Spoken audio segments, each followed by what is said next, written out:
BPSC की तरफ से बीपीएससी टीआरई 2 के फॉर्म में जो आपका सीटेट वाला कॉलम है उसमें यहाँ पर कुछ बदलाव किए गए हैं, जो कि इस बदलाव को लेकर बहुत सारे अभ्यर्थियों का कन्फ्यूजन या फिर डाउट है कि हमने अपना फॉर्म जो है इस तरीके से सबमिट कर दिया तो क्या हमें आगे चलकर किसी भी तरीके का दिक्कत होगा या फिर उस फॉर्म को यहाँ पर कैंसिल करके दूसरा जो है वो नया फॉर्म यहाँ पर सबमिट जो है वो कर देना चाहिए। तो देखिए ऐसा बिल्कुल नहीं करना चाहिए। आप यहाँ पर ध्यान दीजिएगा, आप यहाँ पर दूसरे वाले पॉइंट पर देखेंगे जहाँ पर आपका बोला गया कि ऑनलाइन आवेदन पत्र में जो आपका मध्य विद्यालय एवं आपका प्रारंभिक शिक्षक प्रशिक्षित के लिए सीटेट उत्तीर्ण उम्मीदवार जो आपका प्रमाण पत्र है और जो आपका अंक पत्र है में अंकित यहाँ पर सीरियल नंबर एवं निर्गत तिथि जो है आपको यहाँ पर अंकित करना है। अब यहाँ पर ध्यान रखिएगा, इसको लेकर आप यहाँ पर कंफ्यूज मत हो जाएगा कि जो आपका सीटेट लगेगा वो तो आपका 6 to 8 की सिर्फ वैकेंसी है, तो आपका यहाँ पर दो तरीके का जो है आपका क्यों बोला गया है। देखिए यहाँ पर मध्य विद्यालय का मतलब ये होता है कि जो आपके सामान्य विद्यालय शिक्षा विभाग के वो यहाँ पर जो आपका 6 to 8 का विद्यालय होता है उसे यहाँ पर मध्य विद्यालय बोला जाता है। और जो आपका यहाँ पर बोला गया है प्रारंभिक शिक्षक प्रशिक्षित, तो इसका मतलब यह है कि जो आपका पिछड़ा वर्ग अति पिछड़ा वर्ग के अंतर्गत जो आपका विद्यालय है, तो जो आपका 6 to 8 का विद्यालय होता है तो उसके जो शिक्षक होते हैं उनको यहाँ पर प्रारंभिक शिक्षक यानी प्रशिक्षित उन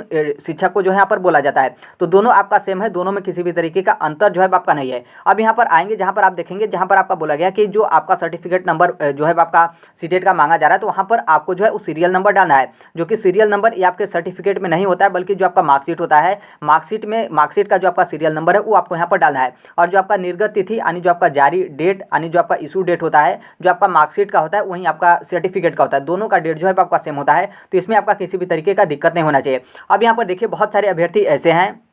कि वो यहाँ पर क्या किए हैं कि आप लोग यहाँ पर फॉर्म जो है जहाँ पर सीटेट का सर्टिफिकेट नंबर मांग रहा था तो वहाँ पर आप सिर्फ और सिर्फ इस तरीके से एनए जो है वो लिख दिए हैं, जो कि बीपीएससी के चेयरमैन की तरफ से टीआरई फर्स्ट में इसी तरीके से बोला गया था कि आपके पास यदि सर्टिफिकेट नंबर अवेलेबल नहीं है तो यहाँ पर क्या है कि आपको एनए जो है वो लिख देना है। तो बहुत सारे अभ्यर्थी एनए लिखे, बाकी बहुत सारे अभ्यर्थी सीटेट का जो रोल नंबर होता है वो आप लोग यहाँ पर जो है फिलअप कर दिए हैं। तो देखिए इस चीज़ को लेकर आपका तनिक भी जो है आपका दिक्कत नहीं होगा, बिल्कुल इस चीज़ को लेकर जो है आपको निश्चिंत होकर अपनी जो है वो तैयारी बहुत अच्छे तरीके से जो है करनी है, क्योंकि बीपीएससी टीआरई फर्स्ट में भी जो है आपका इसी तरीके से हुआ था। बहुत सारे अभ्यर्थी क्या किए थे कि ये जो सीरियल नंबर है इसी सीरियल नंबर को जो है वो स्टार्टिंग में लिख दिए थे। फिर बीपीएससी के चेयरमैन की तरफ से बोला गया कि आप यहाँ पर क्या है कि एनए लिखिएगा यदि आपके पास सीटेट का सर्टिफिकेट जो आपका सर्टिफिकेट है उसका नंबर अवेलेबल नहीं है, तो आप यहाँ पर एनए इस तरीके से जो है वो लिख सकते हैं, जो कि उस टाइम पे भी बहुत सारे अभ्यर्थी एनए नहीं लिख पाए थे, सीरियल नंबर से अपना फॉर्म सबमिट कर दिए थे। बहुत सारे अभ्यर्थी रोल नंबर से फॉर्म सबमिट किए, बाकी बाद में पता चला तो बहुत सारे अभ्यर्थी एनए इस तरीके से लिखकर अपना फॉर्म जो है वो सबमिट किए। लेकिन बीपीएससी टीआरई फर्स्ट में किसी भी अभ्यर्थियों को कोई दिक्कत नहीं हुआ, क्योंकि जब वहाँ पर आप डॉक्यूमेंट्स वेरिफिकेशन के लिए जाएंगे तो जो आपका सीटेट का डॉक्यूमेंट्स है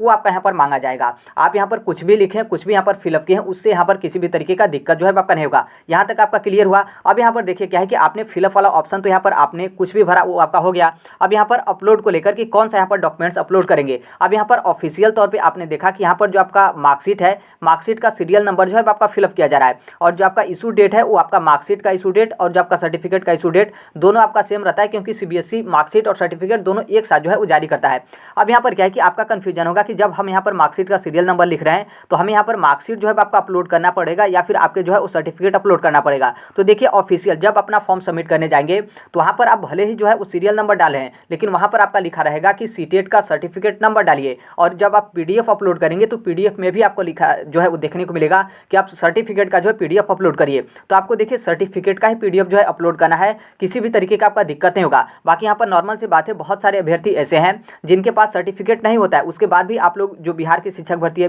बीपीएससी टीआरई 2 उसके लिए आप यहाँ पर एलिजिबल हैं। जैसे यहाँ पर क्या है कि जो जनरल फीमेल होती हैं वो यहाँ पर उनका सीटेट में 82 नंबर से ऊपर है, तो वो यहाँ पर क्या है कि बिहार की जो शिक्षक भर्ती 6 to 8 के है उसके लिए आप यहाँ पर एलिजिबल हैं, बिहार सरकार आपको एलिजिबल करता है। चूँकि 82 नंबर पर जो सीबीएसई होता है इन अभ्यर्थियों का सर्टिफिकेट जो है वो जारी नहीं करता है। इसका मतलब यह है कि इन अभ्यर्थियों के पास सर्टिफिकेट नहीं होगा, सिर्फ इनके पास मार्कशीट होगा, क्योंकि मार्कशीट सबका जो है वो जारी होता है। फिर उसी तरीके से जो SC ST और जो दिव्यांगता अभ्यर्थी होते हैं उनको यहाँ पर बिहार सरकार यदि उनका सीटेट में 75 नंबर है तो इनको जो है एलिजिबल मतलब एलिजिबल ये अभ्यर्थी हो जाते हैं। लेकिन इनका भी सीबीएसई की तरफ से यदि 82 नंबर से कम है तो इनका जो है वो सर्टिफिकेट नहीं जारी होता है, लेकिन यहाँ पर बिहार सरकार एलिजिबल करती है तो इनका भी मार्कशीट होगा। तो ये अभ्यर्थी तो नॉर्मल से बात है अपना मार्कशीट ही अपलोड करेंगे, तो इनको तो यहाँ पर कोई डाउट ही नहीं है, क्योंकि आपके पास मार्कशीट अपलोड करने के अलावा कोई रास्ता ही नहीं है। बाकी यहाँ पर जिनके पास सर्टिफिकेट भी है और मार्कशीट भी है तो आप लोग को यहाँ पर कन्फ्यूज होगा कि हम यहाँ पर कौन सा अपलोड करें। तो आपको देखिए सब सर्टिफिकेट ही अपलोड करना है, बाकी आप अपना मार्कशीट अपलोड कर दिए हैं तो भी यहाँ पर जो है आपका कोई दिक्कत नहीं है। टीआरई फर्स्ट में भी इसी तरीके से हुआ था, बहुत सारे अभ्यर्थी सर्टिफिकेट मांगा गया था, लेकिन वो अपना क्या किए थे कि मार्कशीट जो है अपलोड कर दिए थे और कोई दिक्कत नहीं हुआ। वो आज तक अपना काउंसलिंग वगैरह करा के हर एक चीज़ जो आपकी प्रक्रिया है वो आगे जो प्रोसेस है उसमें वो भी अभ्यर्थी जो है वो शामिल है। तो इस चीज़ को लेकर तनिक भी जो है आपका डाउट नहीं होना चाहिए। और आप यहाँ पर तनिक भी आप अपने मतलब माइंड सेट में थोड़ा सा भी 1% भी आप मत समझिएगा, 1% नहीं, उससे भी आप यहाँ पर कम कि आप यहाँ पर अपना फॉर्म जो है कैंसिल करके फिर से दूसरा जो है नया फॉर्म जो है वो सबमिट करें। देखिए आपका बड़ा ब्लंडर जो आपका मिस्टेक होगा, जैसे आपका जो सब्जेक्ट कॉम्बिनेशन वगैरह की कौन से सब्जेक्ट के टीचर हैं उसमें आपका त्रुटि हो गया होगा, तो वहीं आपका मेन है। तो उसमें आप यदि इस तरीके का हुआ है तो आप कैंसिल करेगा, अन्यथा ये सब छोटी छोटी चीज़ को लेकर आपको किसी भी तरीके का फॉर्म जो है आपको कैंसिल करने की जरूरत नहीं है, आपका आसानी से चल जाएगा। आप अपना पूरा फोकस जो है अपनी तैयारी और अपने प्रिपरेशन पे जो है वो लगाए रहेगा। तो अभी के लिए यही अपडेट है। बाकी आप भी यदि इस platform right to education Sonbhadra पहली बार विजिट किए होंगे तो सब्सक्राइब करते बेल आइकन को प्रेस जो है वो कर लीजिएगा। बाकी मिलते हैं अगले नेक्स्ट वीडियो में, तब तक के लिए thank you, bye bye, take care, all the best, thank you for listening, God bless you all, thank you.